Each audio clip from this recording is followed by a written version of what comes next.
मध्ये त्यांनी षडयंत्र आणि साजिश केली.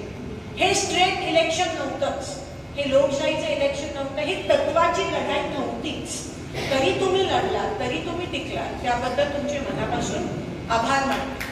काल आमची CWC झाली आणि CWC मध्ये पहिला प्रश्न, पहिले जे राहुल गांधीजी म्हणाले, कारण का CWC मध्ये आम्ही सगळे होतो, ती हायेस्ट डिसिजन मेकिंग बॉडी असते काँग्रेस पक्षाची.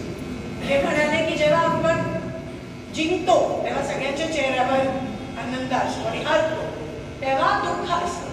ते म्हणाले जरा उलट करा, कारण का आपण हरलो नाही आहोत, ह्या विजयाच आहे. आणि मोदींचा चेहरा बघा तुम्ही, महाराष्ट्र जिंकले पण त्यांच्या चेहऱ्यावर आनंद नाहीये, कारण का त्यांना माहिती आहे की ते मागच्या रस्त्याने येऊन EVM मॅनिप्युलेट करून ते आज त्या ठिकाणी 133 चिठ्ठ्या आहेत. ते त्यांच्या BJPच्या कोणाच्याही चेहऱ्यावर आनंद नाहीये. तुम्ही ऑब्झर्व करा, अजूनही त्यांच्यात ताळमेळ नाहीये. EVM एकनाथ शिंदेसाठी काम नाही केलं म्हणून कदाचित ते पण आता